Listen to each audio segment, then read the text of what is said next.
श्री स्वामी समर्थ. अध्याय 16. श्री गणेशाय नमः. भक्तजन तारणार्थ यतिरूपे श्री दत्त भुवरी प्रकट होत अक्कलकोटी वास्तू केला.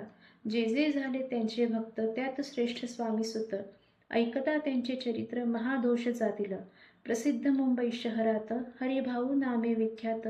आनंदी होते नांदत निर्वाह करत नोकरीने. कोकणाप्रती राजापूर तालुक्यात इटिया गाव सुंदर.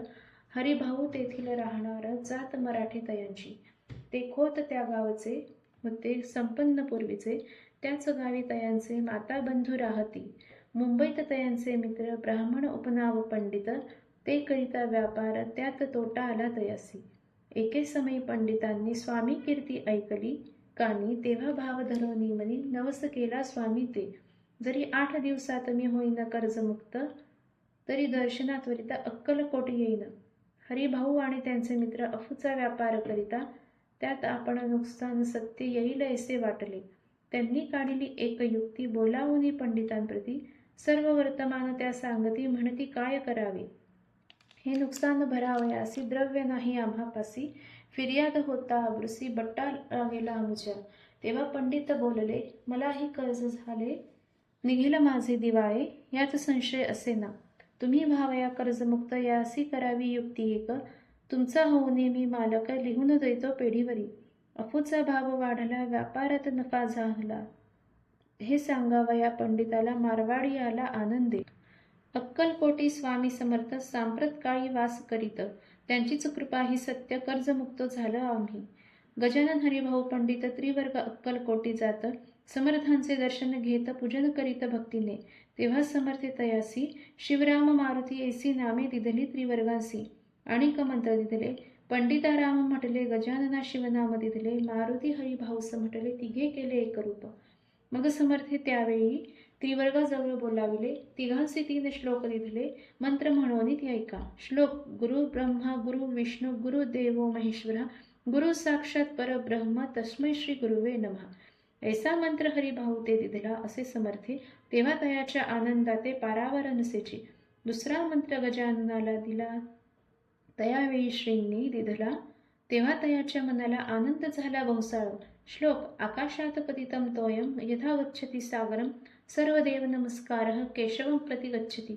संतोषले त्याचे मन. मग पंडिताजवळ घेऊन एक मंत्र उपदेशोन केले पावन तयाते. श्लोक इदमेव शिवम इदमेव शिवम इदमेव शिवमम इदमेव शिवः. 300 रुपये तयांनी आणले होते मुंबईहुनी. त्याचे काय करावे म्हणून विचारिले समर्था. ऐसा प्रश्न ऐकून समर्थ बोलले त्या लागोनी. त्यांच्या पादुका बनवून येथे आणाव्या सत्वर. काही दिवस गेल्यावरी त्रिवर्गे एके अवसरी उभे राहुनी जोडल्या करी आज्ञा मागती जावया. आज्ञा मिळता तयांसी आनंदे आले मुंबईसी. हरिभाऊच्या मानसी ध्यास लागला स्वामींचा. त्या आत्मलिंगा पादुका 14 दिवसपर्यंत देखा. पायी वागवी भक्त सखा दिधल्या नाही कोणाते. हरिभाऊ एके दिनी समर्थांसंत येऊनी दर्शन घेऊन श्रीचरणी मस्तक त्यांनी ठेविले. तो समर्थे त्याप्रती घेऊन या मांडीवरती वरदहस्त सत्वर्गती मस्तकी त्याचे ठेविला. म्हणती तू माझा सुत झालंसे आता निश्चित. परिधान करी भगवे वस्त्र संसार देई सोडूनी. मग छाटी कफनी झोळी समर्थे तयासी दिधली. ती घेऊनी तयावेळी परिधान केली सत्वर. आत्मलिंग पादुका सत्वरी देती हरिभाऊचे करी. म्हणती जाऊनी सागरतीरी किल्ला बांधावे नि राहावे. जाऊन यात सत्वर लुटवी आपला संसार. लोभ मोह अणु मात्र चित्ती तुवा न धरावा. आज्ञा ऐकून या ऐशी आनंद झाला मानसी.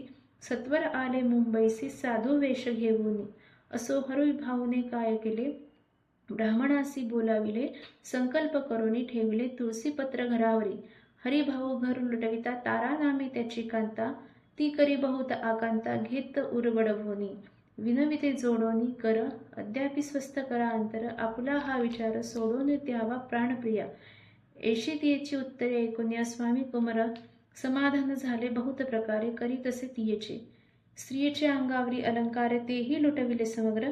तिये दिधले शुभ्र वस्त्र परिधान करावया. आत्मलिंग समर्थे स्वामी सुता ते दिधले होते. त्या पादुका स्वहस्ते मठा माझी स्थापिल्या. कामाठीपुऱ्यात त्या समयी मठ स्थापिला असे पाही. हरिभाऊ होऊनी गोसावी मठा माझी राहिले.